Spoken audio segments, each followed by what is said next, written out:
Hi, for this video what we are going to do is we are going to create a confidence interval using the TI-84 graphing calculator. In this particular situation, what we have is they gave us the data from the random sample. So the data set represents the scores of 12 randomly selected students on the SAT math test. Assume the population standard deviation is 103 and the test scores are normally distributed. So again, we have to figure out which type of confidence interval we would use. So for this particular one, if I look at this data, what I can do is I can find the average of that. That's what makes the most sense, is to find the point estimate x bar. And since I can find x bar, which is the sum of all of my x values divided by n, this tells me that we're trying to come up with a confidence interval for the mean. So remember that for the confidence interval for the mean, there are two types that you can use. There's either a z interval or a t interval, and the difference between the two is in which type of standard deviation you have. So since it tells us we have population standard deviation, this is known as sigma. Since we know sigma, that tells us that we would use a z interval. So if you recall the conditions for a z interval, the things that we have to know in order to use a z interval, and like I said before, if you've watched any of my other videos, if this is your first one, just to recap, in order to use a z interval, the first thing that you have to have is you have to know sigma. The population standard deviation must be known. We have that because it tells us that sigma is 103. The second thing that must be met is we have to have a random sample. And since it tells us right here that we randomly selected students, that condition is met. The third one is our sample size. And remember, our sample size has to be greater than or equal to 30, or it has to be normally distributed. Since we only have a sample of size 12, the first condition is not met. So it tells us that we had 12 in our sample.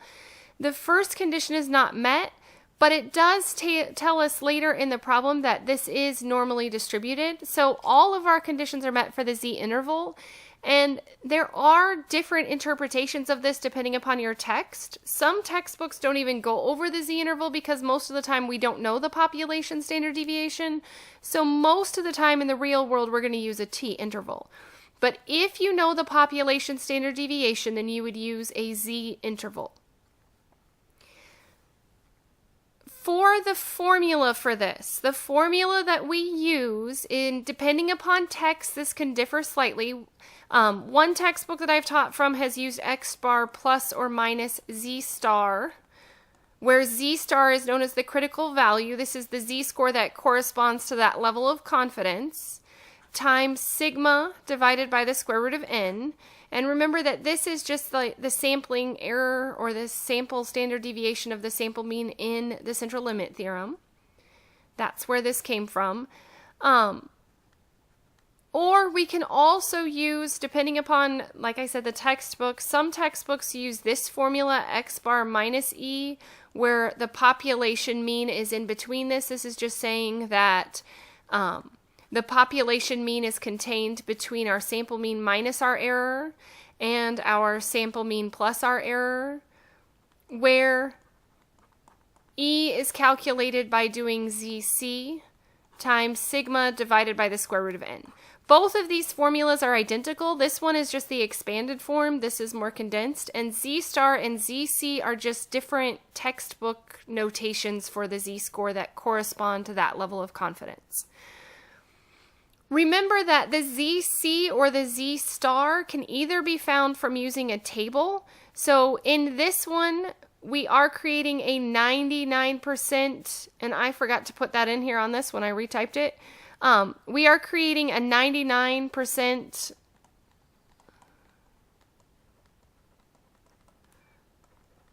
confidence interval. It is important to know what level of confidence that you are having. Remember that the larger the confidence, The wider your interval will be, the smaller the confidence, the narrower your confidence interval will be. So what we would do to find our Z star or our ZC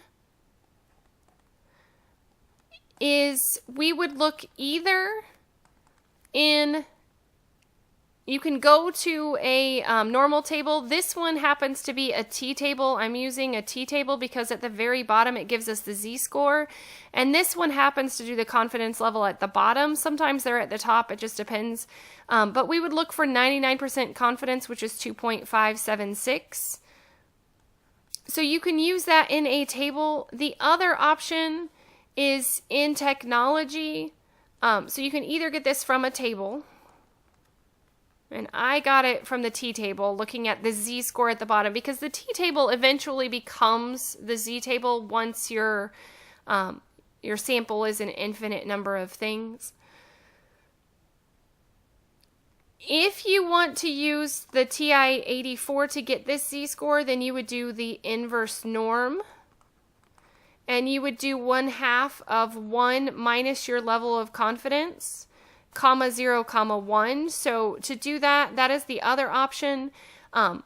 Since I already have it, I am going to go ahead and just plug it into our formula.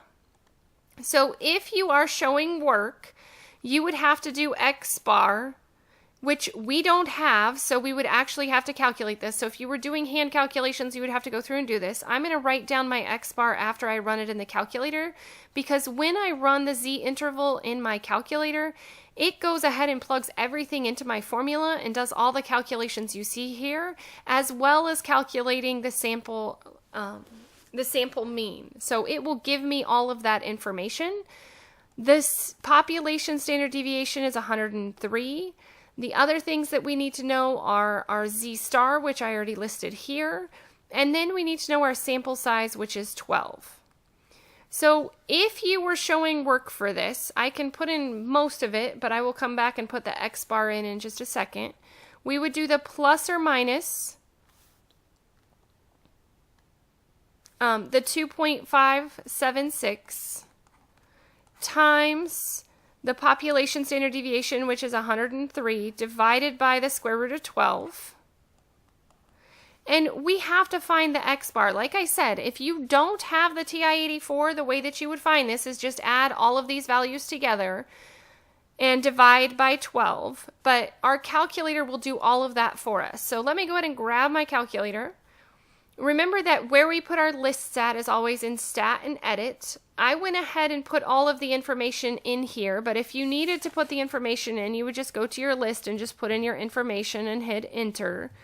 Remember to clear the list. Like if you had information in there beforehand, to clear it, you make sure that you highlight on L2 and then hit the clear button. I don't want to clear out the data because I already have it in here.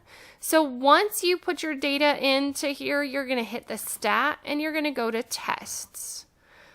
And for this, we are creating a Z interval, so you do have to know the name of this. So we're going to choose option 7. And this time, remember that if you watched my other video or you have the statistics, you would go to stat. If you have the actual information where you can plug it into the list, then you go to data. And so we would just put it in. It will prompt us for the population standard deviation. That's the difference between a Z interval and a T interval. Or one of the differences is in a Z interval, you have to know the population standard deviation. So if you accidentally selected the Z interval and you were supposed to select the T interval, your check is to see, do I know the population standard deviation or not? So since we know the population standard deviation, it's 103, I put all of my information into L1, and then it asks me for my confidence level, and I want 99% confidence this time, and then I hit calculate.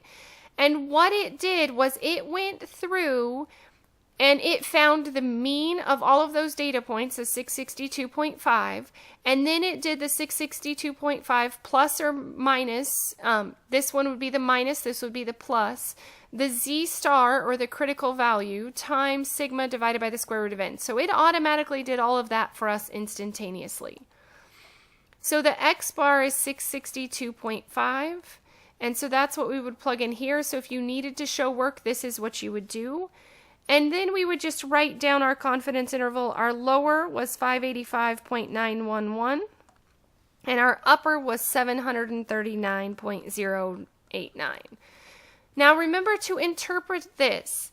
Remember, a confidence interval at 99% confidence means that 99% of the intervals that I draw from the population will contain the true mean. So with 99% confidence, the mean, and this is for the entire population of all students that took the test, the mean SAT math score is between, and you can leave it as decimals. You could also round it, because most of the time when they give you a score, they give you a whole number score. So I'm just going to say is between 586 and 739. And if you look at this, this is a very, very broad range. There's two reasons that this is so broad. The first one is that we are using a 99% confidence. The more confident you are, the larger your interval is going to be. The other one is that we are dealing with such a small sample size, which increases our error. So if you wanted to reduce this, you would have to either increase the sample size or decrease the level of confidence.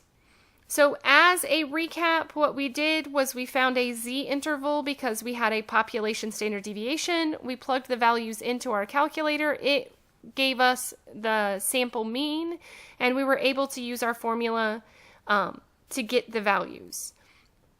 As always, thanks for watching. Please continue to check out all of my videos.